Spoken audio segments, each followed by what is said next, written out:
بسم اللہ الرحمن الرحیم الحمد لولیہ والصلاة علی نبیہ اما بعد۔ سامعین محترم،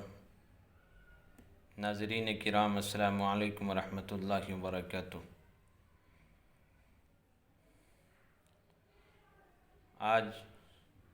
آن لائن مدرسے کی یہ خصوصی پیشکش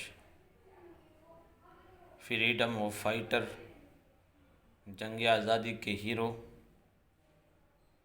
غیرت ایمانی سے سرشار حضرت ٹیپو سلطان شہید رحمۃ اللہ علیہ کی طرف منسوب ہے۔ جب ملک کے اوپر انگریز قبضہ کر رہے تھے اور ملک کے ایک بہت بڑے حصے کے اوپر وہ اپنا قبضہ جما چکے تھے،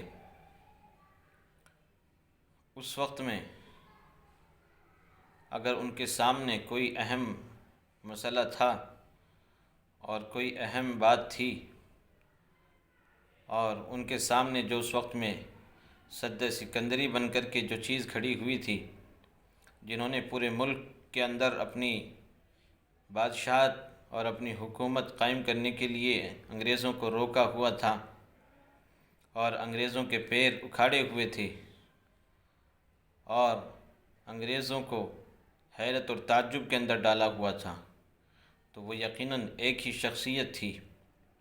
جس کا نام نامی اسم گرامی حضرت ٹیپو سلطان شہید رحمۃ اللہ علیہ تھا۔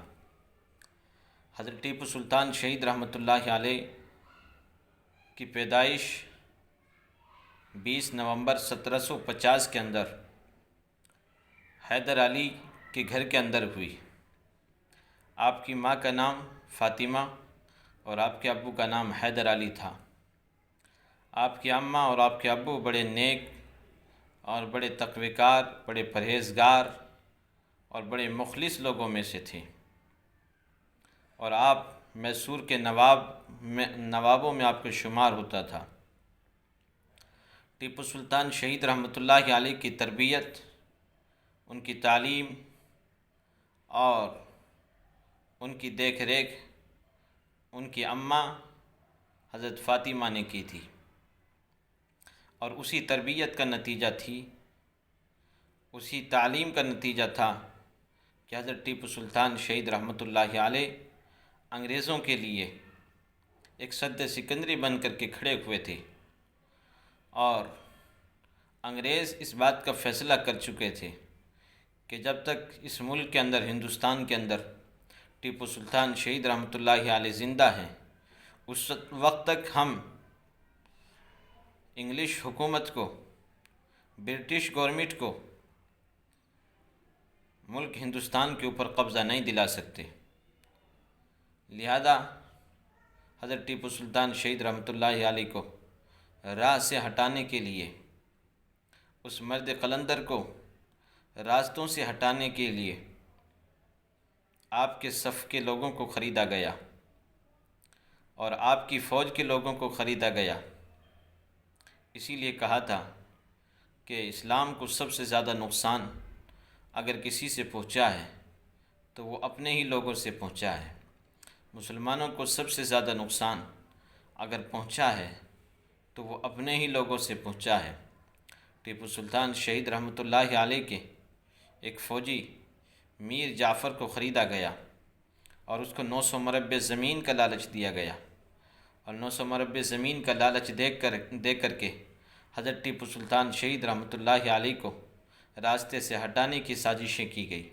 ان کو شہید کرنے کے پلان اور منصوبے اور مشن تیار کیا گیا۔ میں آپ کو یہ بتاتا چلوں کہ 1750 سے لے کر کے اور 1799 تک حضرت ٹیپو سلطان شہید رحمۃ اللہ علیہ نے انگریزوں سے 4 بڑی بڑی لڑائیاں لڑی ہیں، اور ہر جنگ کے اندر فاتحانہ کردار ادا کیا ہے۔ ہر جنگ کے اندر انگریزوں کو پیچھے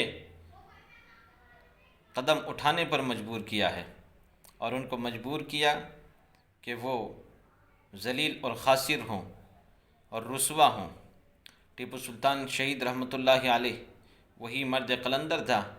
کہ جس نے کہا تھا کہ گیدڑ کی 1000 سالہ زندگی سے شیر کی ایک دن کی زندگی بہتر ہے۔ آپ جانتے ہیں یہ کس کی تربیت کا نتیجہ تھا؟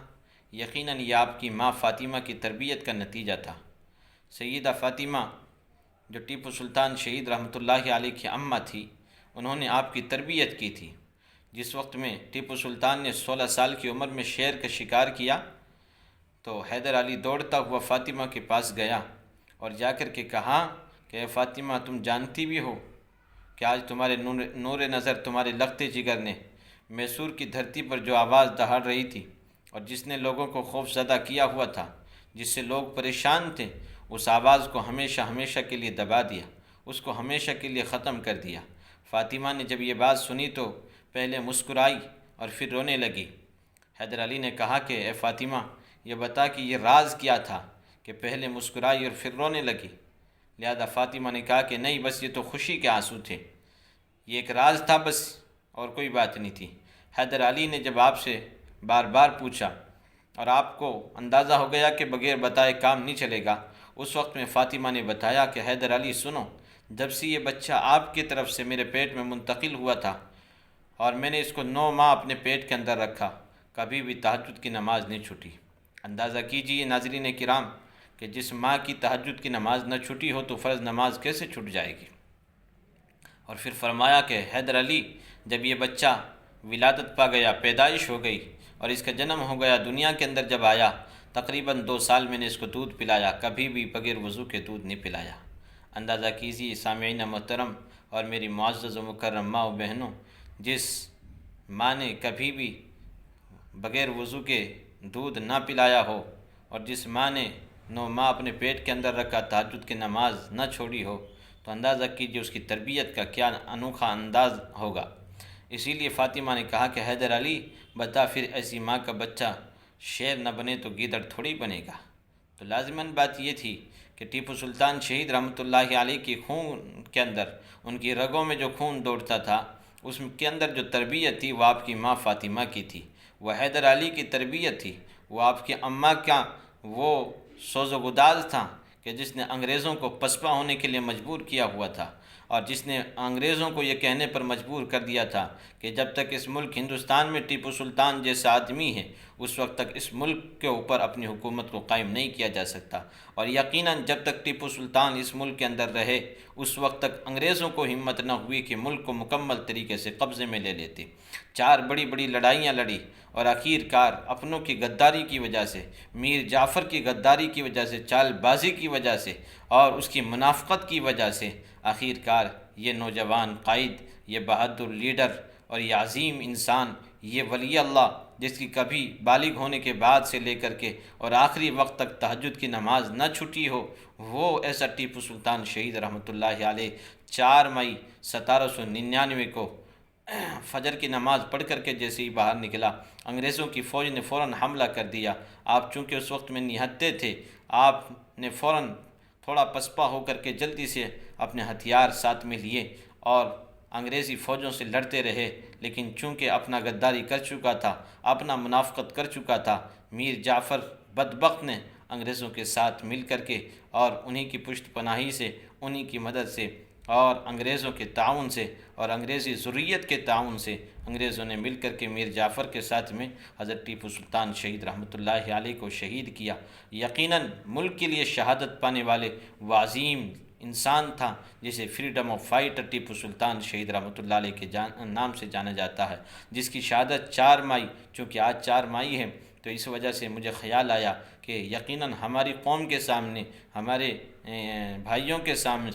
سامنے اور ہندوستانی لوگوں کے سامنے ایسے ایسے عظیم فریڈم آف فائٹر کی، جنگ آزادی کی ہیروں کی ان کی تاریخیں اور ان کی داستان ہونی چاہیے، تاکہ پھر سے ایسے ٹیپو سلطان شہید ملک کے اندر پیدا ہوں کہ ملک کو کسی بھی بدنگاہی سے حفاظت کر سکے اور ملک کے اندر سے پھر سے وہی گنگنی جمنی تہذیب اور پھر سے وہی محبتوں والا ملک بنا سکے۔ اسی لیے اپنی صفوں کے اندر جھانکیے، ایسے منافق لوگوں کو اکھاڑیے گا اور اپنے بچوں کی تربیت کیجیے گا، یقیناً اگر آپ نے اپنے بچوں کی تربیت کی تو یہی بچے پھر ٹیپو سلطان بنیں گے۔ آپ کی پیدائش 20 نومبر 1750 میں ہوئی اور آپ کی شہادت 4 مئی 1799 کے اندر ہوئی۔ تقریباً 49 سال کی عمر میں ٹیپو سلطان شہید رحمۃ اللہ علیہ نے اپنے ملک کو بہت کچھ دیا۔ آپ نے میزائل، سب سے پہلے راکٹ جو لانچ کیا وہ ٹیپو سلطان شہید رحمۃ اللہ علیہ نے اپنے ملک کو دیا۔ 4 بڑی بڑی لڑائیاں انگریزوں سے لڑ کر کے گئے ہیں۔ اگر آج ہمیں ٹیپو سلطان یاد نہیں تو یقیناً یہ ہم حقیقت میں یہ ہے کہ ہم غدار ہیں، ہم اپنے لوگوں سے وفادار نہیں ہیں۔ اسی لیے ہمیں ایسے فریڈم آف فائٹر کی، ایسے جنگ آزادی کے ہیرو کو یاد رکھنا ضروری ہے۔ آئیے اپنے بچوں کو ہم حضرت ٹیپو سلطان شہید رحمۃ اللہ علیہ کے واقعات سنائیں اور ان کی جنگ آزادی کے کارنامے بتائیں، اور اپنے بچوں کو بتائیں کہ آج کے دن 4 مئی میں 1799 میں ٹیپو سلطان شہید رحمۃ اللہ علیہ، اس ملک کا جانباز بہادر سپاہی، اس ملک کو بہت کچھ دینے والا سپاہی شہید ہوا تھا۔ اللہ رب العزت سے دعا ہے کہ اللہ رب العزت اس کی قبر کو نور سے منور فرمائے اور اس کی قبر پر کروڑوں اربوں خربوں رحمت نازل فرمائے، اور ہمارے بچوں میں پھر سے ایسے ہی ٹیپو سلطان اور سراج الدولہ جیسے جانباز لیڈر اور جانباز قائد پیدا فرمائے۔ اللہ رب العزت عمل کی توفیق نصیب فرمائے۔ وما علینا الا البلاغ المبین۔